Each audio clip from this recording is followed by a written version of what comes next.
Era uma vez uma mulher que tinha uma casa perfeita, filhos perfeitos e um marido mais perfeito ainda. Um belo dia, quando ela abriu os olhos pela manhã, percebeu que todas essas coisas haviam sido arrancadas dela de modo brusco e sem explicações plausíveis.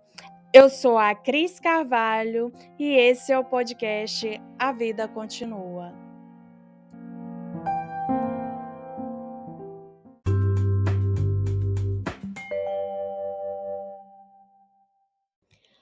Antes de começarmos o episódio de hoje, eu quero deixar claro que essa é uma história fictícia escrita por mim e qualquer semelhança com a realidade é mera coincidência. Fernanda era conhecida por todos do seu círculo de amizades como uma pessoa inspiradora, incrivelmente forte e que se doava incondicionalmente aos seus. É claro que a vidinha perfeita dela não sumiu em um passe de mágica. As coisas foram acontecendo aos pouquinhos, sem que se desse conta do que realmente estava por trás das pequenas agressões que sofreu ao longo de uma vida inteira, sem que ela percebesse. Para entender um pouco mais sobre a heroína dessa história, voltaremos alguns anos até a sua infância. Assim que foi capaz de se cuidar sozinha, Nanda se tornou responsável pelos seus irmãos mais novos, enquanto sua mãe trabalhava para sustentá-los e o seu pai vivia pelo mundo em busca de um sonho dourado. Acontece que, para essa mãe, não era culpada de ela ter se tornado uma dona de casa e ter um marido que era o rei das ideias mais mirabolantes do universo para conseguir trazer dinheiro para dentro de casa. Dona Fia, como as pessoas chamavam sua mãe, mantinha seus pés bem fincados no chão e fazia o impossível para que seus filhos não passassem fome. Mesmo analfabeta, alimentou nos três filhos a ideia de que precisavam estudar para serem alguém na vida. Apesar desses pensamentos, essa senhora fazia questão de castigar a filha mais velha como uma forma de se vingar dos devaneios do seu marido avoado. Claro, na pessoa que ele mais amava, Fernanda. Nanda, assim como seus irmãos mais novos, enfiou na cabeça que ia estudar, se tornar alguém e nunca, sob hipótese alguma, daria desgosto aos seus pais. Aos 18 anos e cursando o magistério, conheceu Joaquim, um rapaz bonito, bem apessoado, alguns meses mais novo que ela e desejado por todas as moças da sua idade. Ele era um bom partido, com certeza. Se apaixonou perdidamente e, em pouco tempo, estavam casados. Joaquim era o segundo filho de uma família de 18 irmãos, sendo eles a maioria mulheres. Em tradução livre, o homem estava acostumado a ter tudo aos seus pés, como o reizinho que era na casa da mãe. Nanda se desdobrava entre as tarefas domésticas, trabalho e estudos, enquanto ele fazia bicos que nunca rendiam muito dinheiro e no fim do mês as contas sempre sobravam para ela. Anos depois do matrimônio, veio a primeira filha e os perrengues ficaram maiores, pois ela já não podia trabalhar como antes e eles acabaram se mudando de cidade, porque Joaquim se deslumbrou pelo sonho dourado do sogro. E lá se vai Nanda, com uma filha pequena, mudar sua vidinha totalmente em um lugar desconhecido. Ao menos estaria perto dos pais, ela pensou. Poucos meses, ela descobre uma nova gestação e chorava todos os dias, com medo do futuro incerto de suas crianças naquele lugar sem perspectiva nenhuma, onde ela chegou até mesmo a passar fome. Os planos do seu pai e do seu marido deram todos errados. Mesmo assim, Joaquim conseguiu o apreço da comunidade e logo as pessoas começaram a vê-la como uma mulher muito dura. O filho mais novo nasceu, foi uma complicação só. Ela decidiu por si mesma que não passaria por isso outra vez. Conseguiu fazer uma laqueadura, que inclusive foi motivo de revolta para algumas pessoas, porque ela era jovem demais. Joaquim vivia em seu próprio mundo, onde tudo o que importava era o prestígio das pessoas e a barriga vazia dos seus filhos nunca foi realmente um problema. Até porque Nanda lhe tirou esse fardo assim que se achou capaz de trabalhar novamente. As dívidas se acumulavam aos montes e ela não conseguia viver com os cobradores à sua porta. O marido, mais uma vez, arrumou trabalho em outra cidade, agora uma mais promissora, e eles decidiram se mudar. Fernanda, que sempre foi uma mulher à frente do seu tempo, que enxergava o futuro, ela traçou um plano audacioso para se tornar funcionária pública concursada. Estudou dia e noite, intercalando entre os cuidados da casa, filhos e marido. Não descansou até que conseguisse passar entre os primeiros lugares. Era uma nova fase para ela, que agora não precisava se preocupar com os filhos, o que eles iam comer ou vestir. A essa altura, seus pais já haviam se separado e Fernanda acolheu o pai em casa. E isso causou uma pequena confusão com Dona Fia. Joaquim pulava de trabalho em trabalho. De algum modo, nenhum era bom o suficiente. Sempre havia alguma coisa que o desagradava. Conseguiu, enfim, comprar um lote parcelado em uma invasão. E Nanda viu ali a oportunidade de construir um lar para sua família. Finalmente, ela tinha uma casa para chamar de sua. Ela tinha uma bicicleta para ir para o trabalho e a vida era tranquila. Mas aí, seu pai sofreu um infarto fulminante e sua vidinha começa a desmoronar mais uma vez. Na nova cidade, o marido dela é prestigiado pela comunidade, mas entre quatro paredes continua o mesmo jovem inconsequente com quem se casou. Não dá para contar com o dinheiro que ele ganha para as despesas de casa e muito menos para fazer planos. Ele era muito bom em adquirir dívidas, mas péssimo em assumir os próprios compromissos.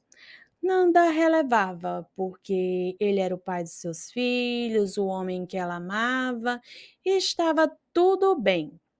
Um certo dia, Joaquim chegou em casa com a ideia fixa de que abriria um pequeno empreendimento. Fernanda foi contra, mas Joaquim ria e dizia: Nanda, Nanda, você é uma mulher de pouca fé. De tanto ouvir isso, ela acabou cedendo. Alugaram a casa, se mudaram para um lugar maior e começaram um negócio. Porém, havia um grande problema. O marido era péssimo gerindo as contas. E quando Nanda parou para fazer isso, eles já deviam muito mais do que ganhavam. Seu marido, prestigiado na comunidade, recebeu um cargo importante que requeria que ele fosse uma pessoa idônea e sem dívidas. Adivinhe só o que a nossa querida Nanda Bondosa fez. Abriu mão do seu concurso público em troca de uma rescisão e vendeu a casa que tinham comprado e conquistado com tanto suor para quitar as contas. Agora, eles tinham voltado à estaca zero. O negócio promissor dele apenas se afundava em dívidas cada vez mais. Nanda quase enlouquece com os cobradores novamente à sua porta. Por fim, decidiu jogar tudo pro alto, abrir falência, entregar as mercadorias que tinham para os cobradores e eles não tiveram nenhuma piedade da situação dela. Houve um momento em especial que ficou guardado na memória dos seus filhos e ela daria qualquer coisa para pagar essa lembrança. Um vendedor foi recolher as mercadorias e, quando as crianças ajudavam a colocar as coisas na caixa, o homem esbravejava irritado. Joaquim, filho da puta, eu falei para você que não dava para você pagar esses boletos, mas eu fui burro o suficiente para cair na sua lábia. É, lá se vai Nanda outra vez com a sua mudança e cara de rica, segundo alguns, morar de aluguel em uma tapera que mal se sustentava em pé. Ela chorava escondido todas as noites, com medo do futuro temeroso que os aguardava. Para Joaquim, a vida era assim mesmo, como uma montanha russa. Um dia a gente estava lá em cima, outro dia a gente estava lá embaixo e estava tudo bem. Mas Nanda não conseguia enxergar a situação que estavam vivendo com esse otimismo todo. Para não ver os filhos passando fome e sem ter o que vestir, ela se tornou vendedora de catálogos diversos. Rodava a cidade inteira em sua bicicleta, mas as coisas não melhoravam. A vida parecia não ter nenhuma esperança. As crianças estavam crescendo, tomando consciência da situação em que viviam, fazendo perguntas complicadas, e o marido se dedicava cada vez mais à comunidade e ficava cada vez menos presente na vida familiar. Um dia, ela simplesmente teve um surto mental. O marido fazia orações fervorosas para que Deus a curasse, mas não surtiram efeito, infelizmente. Ela falava coisas sem sentido, deu todas as suas mercadorias para pessoas da rua e alguns colegas, e os companheiros de comunidade cochichavam entre si que ela estava drogada, tendo alucinações, possuída por espíritos malignos. Joaquim, como o ótimo marido que sempre foi, viajou para cumprir um compromisso que nada tinha a ver com sua família e deixou a esposa aos cuidados da filha mais velha, de 12 anos.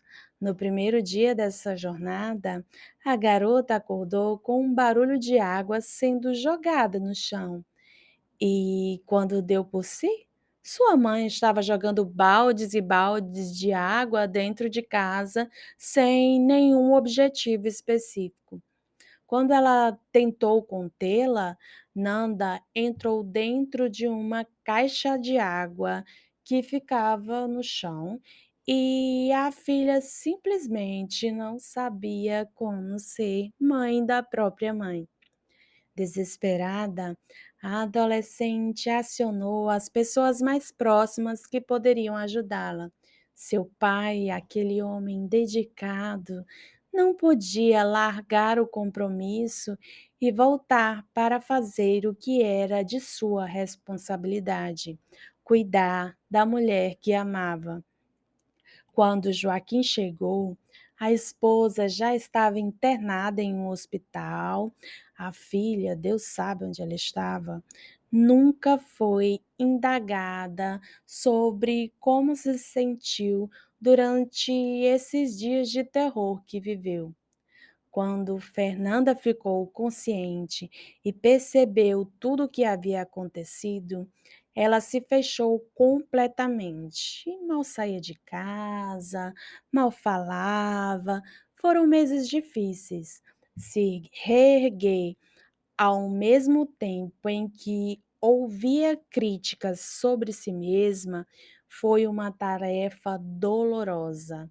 O que ninguém contava era que Nanda é como uma fênix, capaz de renascer das cinzas. Seu novo plano agora era bem simples: passar novamente em um concurso público. Ela ouviu críticas até da própria filha, uma adolescente boba que ainda acreditava que o pai era um super-herói. Mas isso não foi um empecilho. Nanda conseguiu. Paralelo a isso, ela se tornou uma confeiteira de mão cheia e nas horas vagas ela pegava encomendas de bolos, salgados, docinhos. Seus filhos andavam bem vestidos, ela andava bem vestida e o marido, bom, embora ela não precisasse se preocupar com as roupas dele, cuidava de tudo como se fossem preciosas demais. Joaquim era o homem mais elegante do seu círculo social. Os planos de Fernanda para os filhos envolviam faculdade e se tornarem donos do próprio destino. Mas Joaquim achava que se eles saíssem de perto dos pais, poderiam se perder facilmente. Então, Nanda viu sua filha mais velha, cheia de sonhos e pensamentos fora da caixinha, escolher se casar, mesmo sendo extremamente jovem. Viu seu filho mais novo largar os estudos e não parar em emprego nenhum. Nenhum desses golpes que a vida havia lhe dado a preparou para descobrir que o homem que amava incondicionalmente e fazia de tudo para aliviar seu fardo, que só dizia a respeito do seu cargo na comunidade, estava há anos apaixonado por outra mulher e nem fazia muita questão de esconder isso. Nanda sentia como se o seu coração tivesse sido arrancado do peito e pisoteado por uma manada de animais selvagens. Dessa vez, ela não resistiu e contou para algumas pessoas. A retaliação dele foi silenciosa, se importando cada vez menos com ela e com tudo o que dizia a respeito à esposa dedicada. Carregar a dor de saber que ele não havia mais como amor de sua vida era um fardo pesado demais. Porém, as coisas conseguiram ficar piores. Seu filho mais novo foi preso em flagrante E ela viu sua dor triplicar cada vez mais. Ver o filho com o olho roxo, vários hematomas pelo corpo, dentro de uma delegacia, e saber que o que ela havia ensinado a ele era algo bem diferente daquilo, quase a fez sucumbir ali mesmo. O brilho de Fernanda foi se apagando pouco a pouco. A palavra paz foi excluída do seu dicionário. Parecia que quanto mais ela remava, mais longe ela ficava da terra firme. O filho amado se tornou viciado. A sua filha, alguém que parecia viver em um mundo fora do próprio corpo, na maior parte do tempo, e seu marido passou a trabalhar incansavelmente para sustentar o vício do caçula dentro da cadeia. Agora, pelo menos ela sabia o destino do dinheiro. Nanda vivia dopada de remédios para conseguir trabalhar. Diminuiu o ritmo e ficou apenas com o trabalho que lhe era mais leve. Como a boa filha da puta que a vida é, Fernanda teve uma surpresa desagradável há poucos dias de completar 25 anos de casada. Descobriu que seu marido queria o divórcio. Ele estava indo embora e deixando tudo para ela. O baque foi imenso. Foi como se o chão tivesse aberto sob seus pés, mas ela era forte o suficiente para concordar e deixar que ele seguisse o seu rumo. Tempos mais tarde, Joaquim percebeu que sem as pessoas que o adoravam e Nanda ao seu lado, ele não passava de um ser humano comum. Então ele voltou atrás.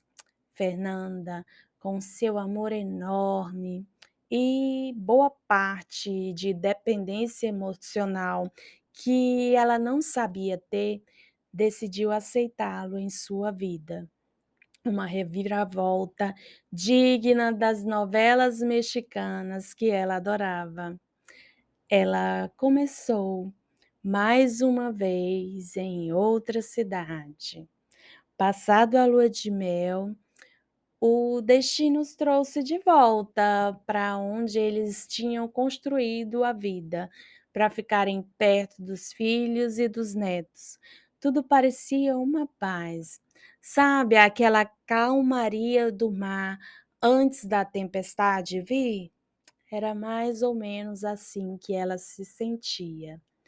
O filho problemático voltou a dar trabalho, mas dessa vez Joaquim perdeu completamente a paciência. Não tinha mais idade para sustentar os vícios do garoto, que nem era mais um garoto. Então veio o baque. Aquele que foi maior que todos os que Nanda já sofreu ao longo da vida. A criança que foi gerada em seu ventre, aquela que ela fez o impossível para criar e agora era um homem adulto, havia sido assassinado. Fernanda quis morrer, desejou que sua vida fosse trocada pela do filho, ansiou por um último abraço apertado, queria ouvir só mais uma vez o "mãezinha, te amo". Só que nada disso era possível, porque ela não tinha poderes mágicos. Parte do seu coração foi arrancada do peito e não tinha como remendá-la de volta. Levantar e continuar vivendo depois de perder o filho foi a coisa mais dolorosa que Nanda fez nos últimos anos. Joaquim também enfrentou seus próprios demônios. Perder o filho foi doloroso demais para ele. O rapaz era como seu próprio espelho, e a morte dele o fez repensar toda a sua vida. Agora eram apenas Nanda e Joaquim em casa, vivendo em seus mundinhos próprios e carregando dores irremediáveis. A fuga de Nanda foi cuidar do neto, que o filho deixou para trás, e realizar sonhos antigos, ter um automóvel, decorar a casa, viajar quando lhe desse vontade. Ter um trabalho estável lhe proporcionava essas regalias. Seu marido passou a ver todos os seus planos e realizações como algo grandioso demais, ao ponto de que não conseguiria acompanhá-la. E o motivo era bem simples: ele nunca soube administrar o próprio dinheiro. Eles foram se afastando cada vez mais e mais. Cada um vivia a própria vida, morando na mesma casa. Nanda sentia-se rejeitada, mas achava que era coisa da sua mente fértil. Foi aí que aconteceu o inevitável. Ela o chamou para uma conversa franca, onde descobriu coisas bem dolorosas. E ao final, o homem para quem dedicou quase 40 anos da sua vida pediu o divórcio. Os argumentos eram dolorosos demais. Eu não a amo há muitos anos. Tenho nojo de você. Detesto quando me toca. Você é uma mulher muito materialista. E eu sou um homem pobre. O mundinho de Fernanda desabou. Como assim? Seu marido queria o divórcio? E que história é essa de que ela era uma mulher materialista? Ainda assim, ela decidiu que dividiria os bens igualmente, mesmo que ele não tivesse direito perante a lei, pois no primeiro divórcio ele havia deixado tudo para ela. Seu coração bobo lhe dizia para ajudá-lo a recomeçar a vida. Era o justo. Em poucos meses, ela descobriu que não havia nada de justo naquele acordo. Seu nome estava na boca do povo, como alguém que gastava cada tostão ralado do homem idôneo e trabalhador que era Joaquim. Só esqueceram de conferir quem realmente pagava os boletos de Nanda, que era ninguém menos que ela mesma, ralando dia após dia.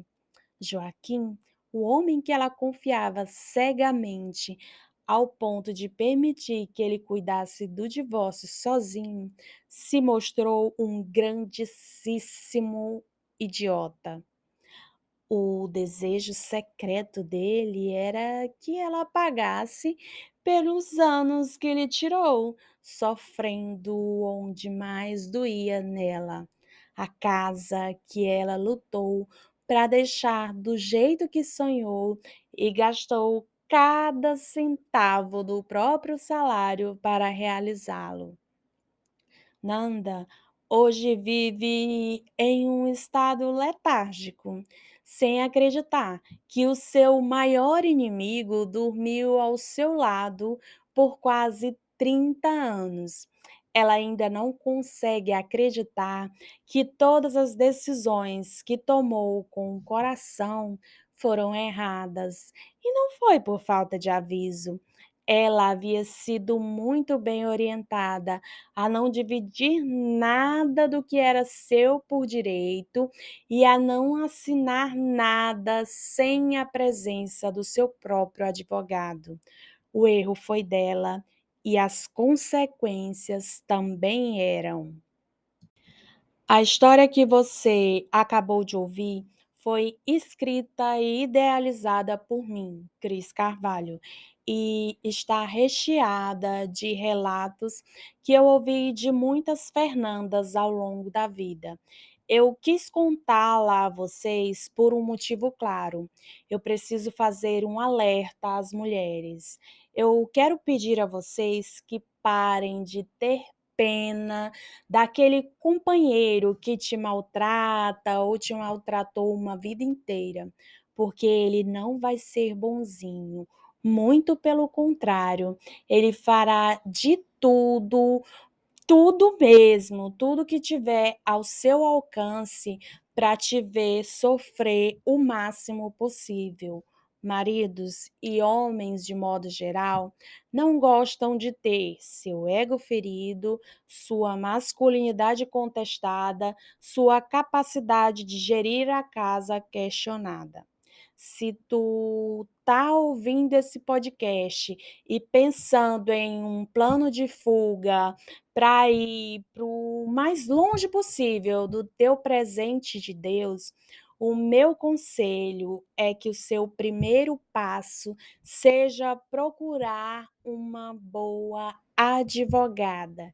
Sim, uma advogada, porque homens defendem interesses de homens, fica o alerta, tá?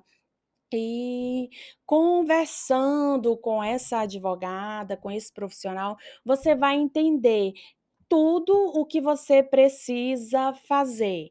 Não confie na honestidade do seu ex, porque, como diz uma grande amiga minha, marido não é parente, é um inimigo que dorme do teu lado. Se resguarde o máximo que você puder para não ser mais uma Nanda na vida, para que os seus direitos não sejam tirados de forma mesquinha. Acorde, esse cara que mora aí contigo vai se transformar em outra pessoa a partir do momento que a palavra divórcio entrar nessa equação. Mas para você, a vida continua. Eu espero que você tenha gostado desse episódio.